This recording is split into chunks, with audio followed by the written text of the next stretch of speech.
Alright, so, Teespring. I originally wanted to start off a video for 2021 on a more lighter note because of everything we had to go through last year, but it looks like we're not going to be having that right now. And in fact, what I'm going to be discussing is actually very serious, and I don't know if anybody else has already talked about it in a video before, but it looks like I might be the first to do so.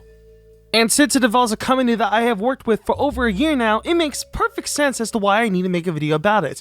And that, of course, is Teespring. You all know them, you all love them, or hate them depending on who you are, but they are the print-on-demand company that lets you create your own designs and put them on a storefront for you to be able to sell them. As I said before, I've worked with them for a year now. I've promoted a lot of their stuff on my channel before. I've promoted my storefront on my channel, and a lot of people really liked how the storefront was turning out. But just recently I had to shut the store down for a while because of a recent backlash regarding Teespring, because recently Teespring has come under fire regarding designs about fascism and anti-Semitism and all that stuff that was being put onto their platform. Some of them involved offensive slang, some of them involved offensive caricatures, and one of them even trying to promote the devastating effects regarding Auschwitz. A lot of people, including myself, had to shut down their own Teespring stores because of this event, and a lot of people have spread their words about it, and they are in the works to boycott Teespring. On January 10th, 2021, at 11:42 p.m., the Courtesy Bear posted a tweet saying, "At Teespring, take this shit down." The tweet blew up like wildfire, having almost 70,000 likes at the time of me making this video.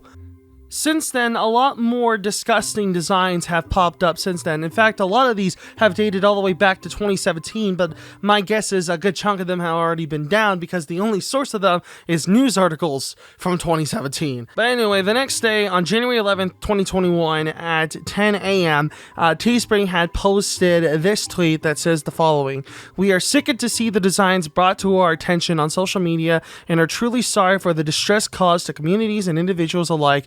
Hateful content is strictly prohibited and is against our policies and values as a company." You can read the whole thread yourself, but at the end it says, "Given the nature of this situation, we will also be making a donation to the Auschwitz-Birkenau Memorial and State Museum to help continue their important work in education." Well, that looks fine. What's wrong with that?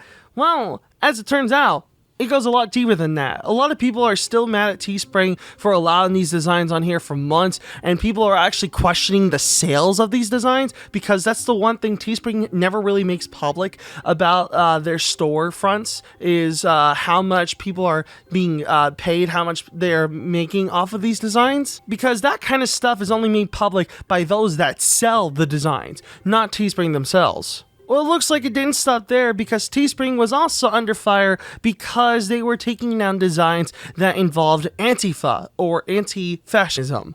Now, ever since then, a lot of questions were running through my head, one of them being, if this design had been so widespread and so well known, how come it only took them until now to delete it? Because that looks very suspicious on Teespring's part. Well, according to them, the reason why some of these designs took so long to be taken down was because they had zero sales and were not printed before they were removed from the platform, which I guess makes sense, but that's still very suspicious on Teespring's part.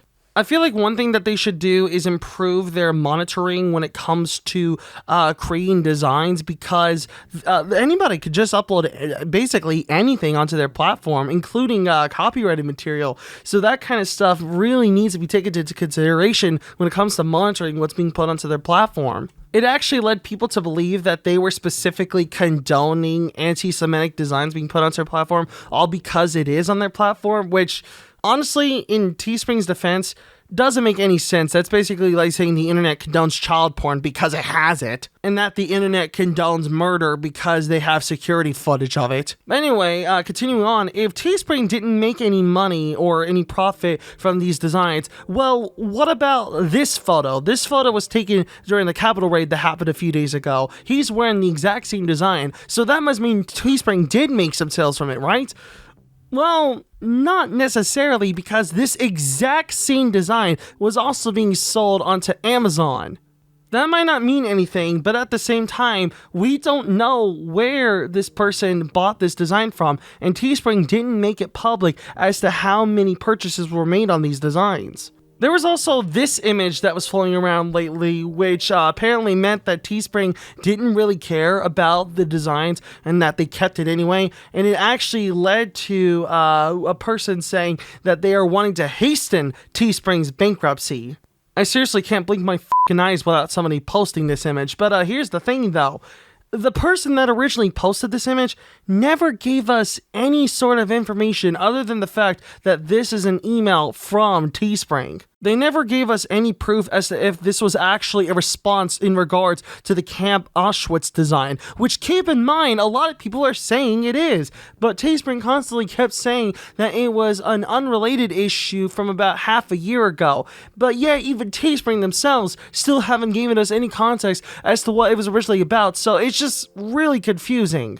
So going back on the topic of the Antifa designs, this all started from the Antifa International, which started this thread all the way back on August saying that Teespring took down their Antifa designs all because it had the word Antifa in it. People were then trying to use this thread to prove that Teespring were dirty, greedy fascists that were only in it for the money. And here's the ironic thing though. Antifa International never once claimed that Teespring was fascist. In fact, at the very end, they said, quote, "If at Teespring doesn't want anti-fascists to use their platform, they should be honest about their reasons. Not doing so leads one to speculate about what side they're on in the fight against bigotry, fascism, and hatred."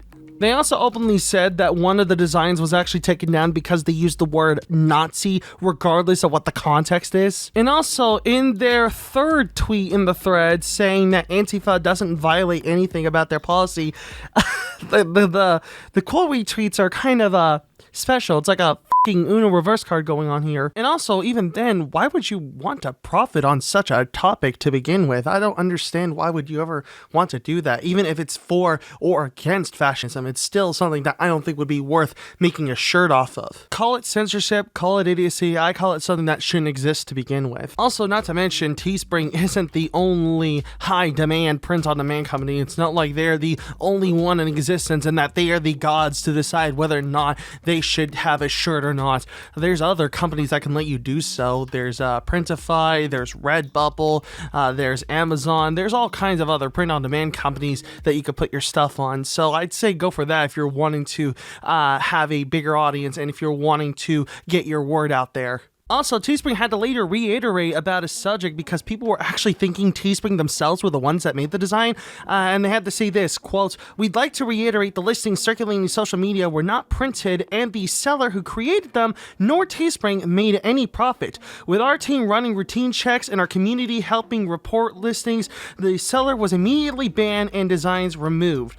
Designs and mock-ups uploaded to our platform are not pre-screened, simplifying the creation process for all users. However, we have automated systems and human review processes put in place to detect and remove problematic designs, similar to other user-generated platforms." So Teespring themselves had to go and say that they didn't make the designs and that the designs were never printed. I can't believe they actually had to say that. That's legit like people saying just because YouTube has Elliot Rodger videos doesn't mean that they made those Elliot Rodger videos. I'm pretty sure it's very obvious to a lot of you, but I am very much against fascism, anti-Semitism, and racism, but because the internet likes to twist and turn words like they're made out of fucking Play-Doh and that subtlety doesn't exist on the internet, it'd probably be for the best for me to make that very, very clear. But yeah, what are your thoughts on the entire Teespring deal? Tell me that in the comments. If you want to go and donate to an organization, I'll put one on the side of the video. I'm also not going to be monetizing this video because I think that's for the best. And so with that said, thank you for watching. I'll see you on the next video. I'm not going to put an end title card here because I don't think that would be extremely fitting with the subject of this video. I just feel like that would be very immature of me to use a standard title card thing that I use for my videos. But anyway, thank you for watching. I'll see you in the next one. Bye.